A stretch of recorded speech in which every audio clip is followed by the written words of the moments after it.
જય મહાદેવ. શ્રાવણ માસ શિવ ભક્તિનો પાવન ઉત્સવ. સનાતન ધર્મની સમૃદ્ધ પરંપરા. કાળગણના અને માસ વિભાજન માત્ર દિવસોની ગણતરી નથી, પણ તેની પાછળ એક ઊંડું આધ્યાત્મિક અને કુદરતી સાહિત્ય રહસ્ય છુપાયેલું હોય છે. શ્રાવણ માસાનામ ઉત્તમ માસમ એટલે કે તમામ મહિનાઓમાં શ્રેષ્ઠ અને પવિત્ર ગણાય છે.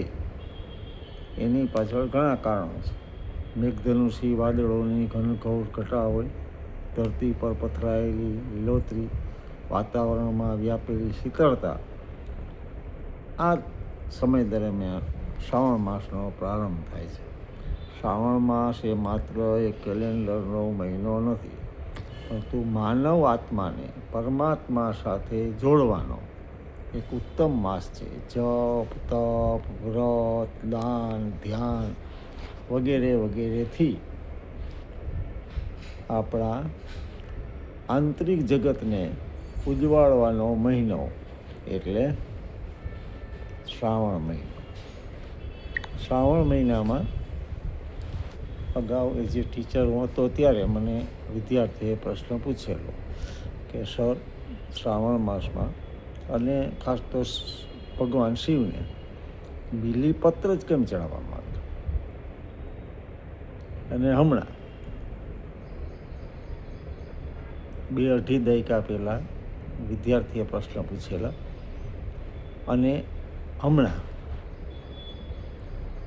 દોહિત્રીએ પ્રશ્ન પૂછ્યો કે બીલીપત્ર શા માટે? તેની પાછળ આધ્યાત્મિક અને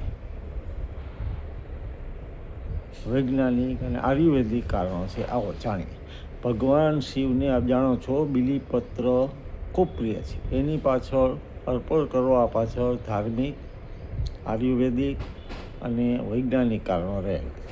શિવજીએ સમુદ્ર મંથન વખતે હળાહળ વિષ પીધું હતું, જેના કારણે તેમના શરીરમાં ગરમી વધી ગઈ હતી. આ ગરમી શાંત કરવા માટે તેમને ઠંડી પ્રકૃતિ ધરાવતા બીલીપત્ર અને જળ ચડાવવામાં આવે છે.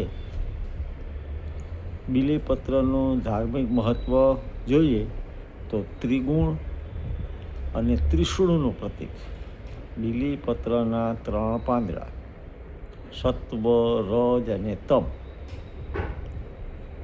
એ ગુણો તેમજ શિવજીના ત્રિશૂળનું પ્રતિનિધિત્વ કરે છે. ત્રિમૂર્તિનું સ્વરૂપ છે. આ 3 પાંદડા બ્રહ્મા, વિષ્ણુ અને મહેશનું પ્રતીક છે. માનવામાં આવે છે કે બીલીપત્રના વૃક્ષમાં સ્વયં શિવજીનો વાસ છે. આવો આયુર્વેદિક અને વૈજ્ઞાનિક કારણો જાણીએ. શરીરની શીતળતા માટે આપ જાણતા હશો એમ બીલીપત્રની તાસીર ઠંડી હોય છે, જે શિવલિંગ પર ચડાવવાથી મહાદેવને શાંતિ અને શીતળતા પ્રદાન કરે. અને સાથે સાથે આપણે પણ શીખીએ કે બીલીના ઔષધીય ઉપયોગ આપણી અંદરની જે ઉકળાટ છે એને પણ શાંત કરવામાં, ટાઢક લાવવામાં મદદરૂપ થાય. બીજું કારણ છે ઉર્જા નિયંત્રણ. મનને શાંત રાખવામાં અને હકારાત્મક ઉર્જા વધારવામાં બીલીપત્ર મદદરૂપ થાય છે. તો શ્રાવણ માસ દરમિયાન આપણા બાળકો સહજ આવો પ્રશ્ન આપણને પૂછે, ભલે ગૂગલ જેમિનાઈનો સમય છે તોય આપણે એમને ધાર્મિક રીતે અને સાથે સાથે આયુર્વેદિક અને વૈજ્ઞાનિક દૃષ્ટિકોણથી એમને સમજાવ્યું તો એમને ધર્મ પ્રત્યેની શ્રદ્ધા થોડી વધે. મહાન વૈજ્ઞાનિક આઈન્સ્ટાઈને કોઈએ પૂછેલું કે સર, આપ શ્રદ્ધાની, ફેથની વ્યાખ્યા શું કરો? એમને કીધેલી વાત કોટ બની ગઈ, એ કોટેશન બની ગઈ છે.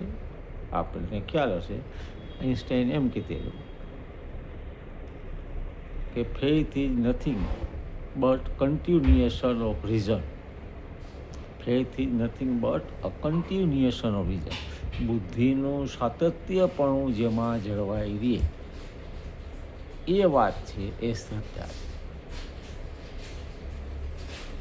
તો શ્રદ્ધાવાન બનીએ, ગરિમાવાન બનીએ અને પવિત્ર માસમાં આપણા હૃદયની વિશાળતા વધે, સંકુચિતતા દૂર થાય, મારું તારું દૂર થાય, વૈમનસ્ય દૂર થાય, શાંત, સાથ, સહકાર અને શાંતિથી જીવીએ, બીજાને જીવવા દઈએ. માનવેતર ઉપર પણ આપણે કરુણા રાખીએ, દયા રાખીએ. પ્રણામ. હર હર મહાદેવ. જય અરુણાચલ.